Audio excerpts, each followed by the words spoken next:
Bonjour les amis, je suis ravi aujourd'hui de vous retrouver pour débuter cette nouvelle série d'épisodes consacrée à bien agir au potager mois par mois. L'objectif de cette nouvelle série de vidéos, c'est de découvrir ensemble du coup les travaux essentiels à faire au potager en fonction des plans qu'on va mettre en place. Et pour ce faire, cette année j'ai fait fort, j'ai réservé 5 mètres carrés de mon jardin où justement mois par mois nous allons découvrir épisode après épisode comment se passe la culture d'une plante de son semis à sa récolte. Donc c'est parti, si ça vous intéresse, n'oubliez pas de vous abonner en bas de la chaîne en activant la petite cloche pour recevoir les notifications à chaque nouvelle vidéo. Et on commence tout de suite.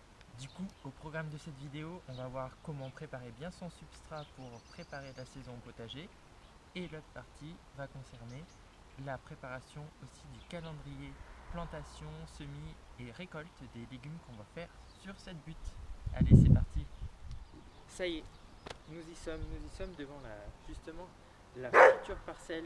Nous allons apprendre ensemble les principales bases du jardinage mois par mois.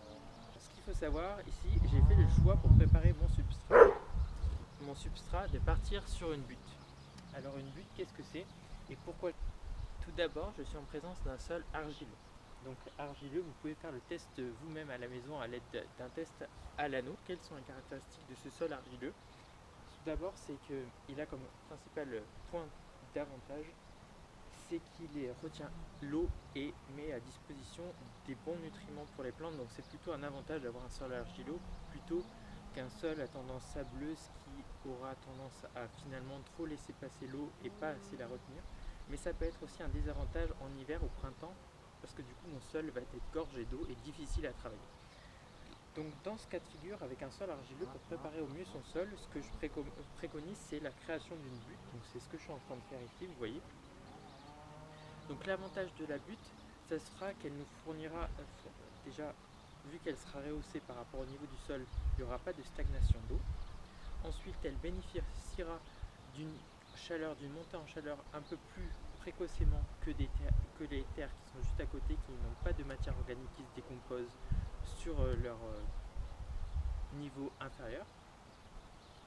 Troisième avantage, c'est qu'elle va aussi mieux retenir l'eau et apporter des nutriments sur le long terme aux cultures qui seront dessus. Alors, la conception de la butte, c'est très simple. Donc moi j'ai délimité une parcelle d'environ 3,50 m sur 1 m, 1,20 m de largeur, ici. Et donc j'ai décaissé en fonction des horizons. Donc les horizons de terre, qu'est-ce que c'est finalement? C'est les différentes strates que vous observez quand vous creusez la terre. Donc les premiers horizons, ils sont plutôt riches en humus. Si vous partez d'une prairie, normalement, voilà, je vais vous montrer les premiers horizons que j'ai retirés. Donc voilà, c'est une terre un peu plus noire et bien fertile. Vous voyez, hop. Et après, plus je vais m'enfoncer dans les horizons, en fait, plus je vais avoir des caractéristiques différentes de mon sol. Ici, voilà, le premier horizon plus riche en humus. Après, un peu plus argileux. Donc là, on voit vraiment les plaques d'argile. Ça, c'est vraiment de l'argile, mais encore des racines. Donc ça veut dire que finalement, les plantes arrivent bien à aller explorer ces horizons-là. Et après, là, vous voyez, je me suis arrêté environ aux alentours de 40 cm de profondeur parce que je ne peux pas aller plus bas. En fait, l'horizon, c'est que des cailloux, des sortes de schiste houillé, là, un petit peu. Et donc, c'est pas top. Donc, je me suis arrêté ici. Mais si vous pouvez aller plus profondément, je vous encourage à aller le plus profondément possible parce que plus on va décaisser, en fait, plus le volume de prospection de vos cultures qu'on mettra à l'avenir sur la butte sera grand, et donc plus la réserve en eau de votre butte sera grande et plus les plantes auront une autonomie en eau importante. Après avoir creusé du coup votre butte d'environ 40 cm de profondeur, vous allez séparer les horizons. Donc sur ma droite, j'ai mis les premiers horizons avec le couvert végétal, donc riche en humus, mais aussi plein d'adventices et de végétaux pas morts du tout dedans. Et ce premier horizon, je vous incite à l'écarter parce que ça va être celui-là qui va tapisser le fond de notre butte. Et ensuite, sur ma gauche, j'ai disposé les différents horizons que j'ai trouvés. Donc celui au fond, c'est celui riche en humus, plus noir, et puis après sur le dessus viennent les horizons un peu plus argileux, un peu plus caillouteux. Ensuite, une fois qu'on a creusé le trou, on va disposer, en fait, le principe de la butte, c'est de superposer des couches en partant de la matière la plus riche en lui, donc du sol, et après on va superposer une couche riche en lignine. Donc c'est-à-dire lignine, c'est un composé qui rentre à 80% dans le bois, mais aussi on retrouve de la lignine dans les pailles à moindre pourcentage. Donc en fait on va disposer au fond des couches les plus riches en lignine, celles qui vont mettre le plus de temps à se dégrader et donc libérer le plus lentement possible aussi les substances nutritives. Et après on va superposer comme ça. Moi j'ai découpé après des petits branchages de rosier, vous voyez. Mais après je vais mettre tout ce qui est déchets organiques que j'ai dans mon jardin. Et je vais finir enfin par une couche de compost ou de fumier qui commence à se dégrader. Donc ça c'est mes premiers horizons riches en matière organique. C'est ce qui va apporter justement à mon sol des nutriments sur le long terme pour faire ma butte. Étant donné qu'on déstructure la vie microbienne du sol, il faut qu'on la rentabilise sur plusieurs années. Et l'intérêt en fait de faire une butte, c'est pas de la défaire les années suivantes. En fait, quand on fait une butte, on la laisse, on ne marche jamais dessus et on l'auto-entretient en faisant des apports superficiels de matière organique, donc de paillage, de compost dégradé, et au moins pendant 5 ans. Et 5 ans d'affilée, on ne va pas travailler en profondeur cette butte. C'est-à-dire on va simplement se contenter d'un petit griffage et d'un petit désherbage annuel quand il y en a besoin. Donc très important, les principaux objectifs et caractéristiques que doit avoir une butte, c'est qu'elle doit être suffisamment profonde pour permettre aux racines d'avoir un volume de terre à prospecter suffisamment important et qu'elle ne se retrouve pas en stress hydrique immédiatement aux premières chaleurs estivales. Deuxième caractéristique, il faut qu'elle soit riche en matière organique, mais que les empilages de matière organique soient organisés. Donc n'hésitez pas à valoriser les ressources locales que vous avez, que ce soit les branchages de haies, les tailles de l'automne, du printemps, mais aussi tout ce qui est compost, fumier que vous trouverez en local. En tout premier point, pour faire la butte, eh bien, on va se servir justement du couvert végétal qu'on a enlevé là et qu'on va le tapisser au fond.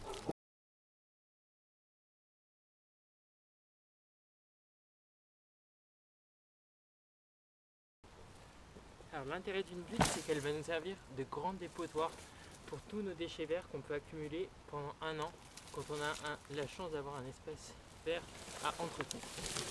Donc finalement, on va valoriser toute la matière organique produite sur place. Ça va finalement revenir tapisser la première couche d'herbe, enfin de couvert que j'avais enlevé. Cette première couche, elle est plus riche en lignine, donc parce que vous voyez, il y a des petits bouts de bois. Et donc elle va se dégrader plus lentement que ce que je vais mettre par-dessus, à savoir du compost et du fumier.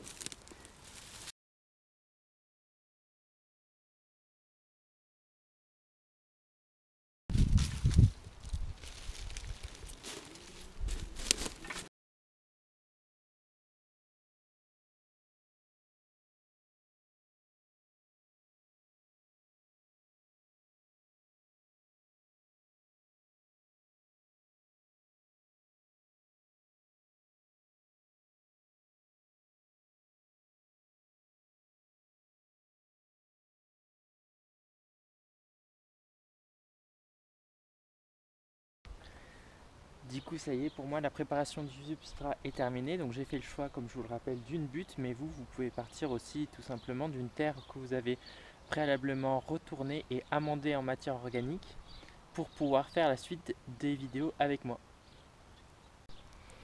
J'ai séparé cette butte de 4 mètres de long par 1,25 m de large en 9 bandeaux qui font toute la même surface. Donc c'est des bandeaux de 40 cm de large, voyez. Et en fait ça va nous servir pour notre plan de culture. On va tout de suite voir d'ailleurs notre plan de culture qui va servir à savoir ce qu'on va faire mois par mois sur cette butte, sur cette bande de 5 mètres carrés. Et je vous invite tout de suite à me suivre pour voir comment ça se passe, le plan de culture semi-plantation-récolte à l'intérieur sur Excel. Allez, du coup, comme prévu, on se retrouve devant notre plan de culture semi-plantation-récolte pour cette butte de culture 2022.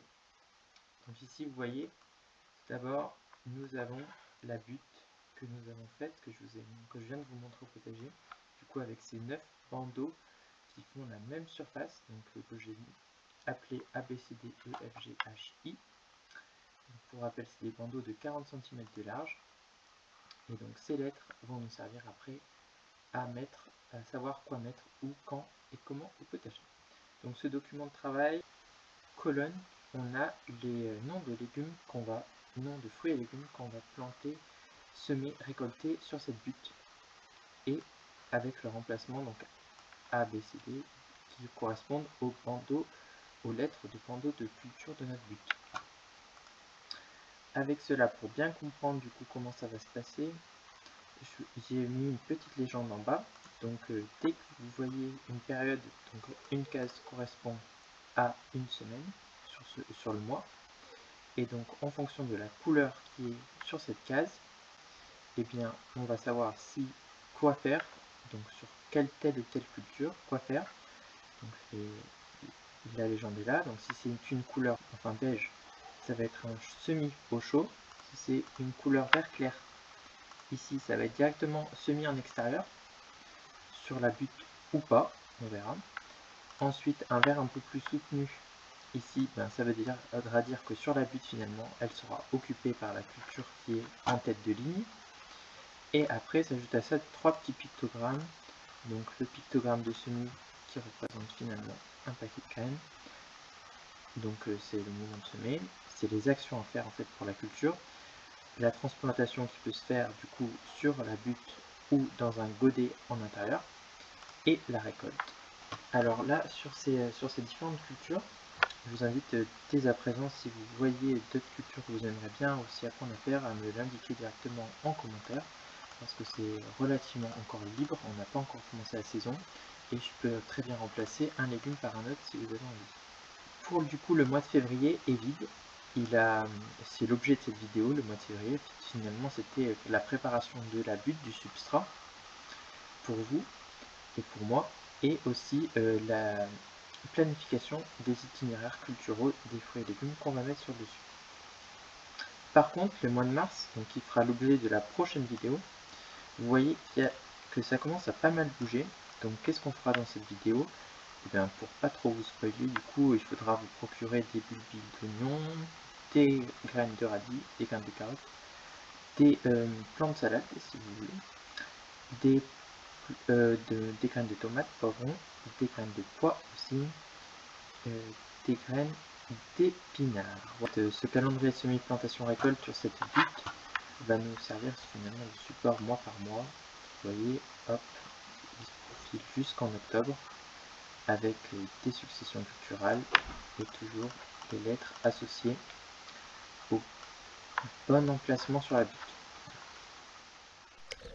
Je vous remercie beaucoup d'avoir suivi cette vidéo, j'espère qu'elle vous aura plu et qu'elle vous aura donné aussi l'envie de commencer ce potager du coup avec moi pendant ces mois où on va suivre son évolution. Pour les travaux qui vont s'effectuer sur cette butte pour le mois de mars, donc comme vous l'avez vu, il y a pas mal de semis, donc je vous invite dès maintenant, si ça vous intéresse, à vous procurer les graines et bulbes qui sont nécessaires pour faire de cette butte un véritable potager. Allez, à très bientôt. Merci.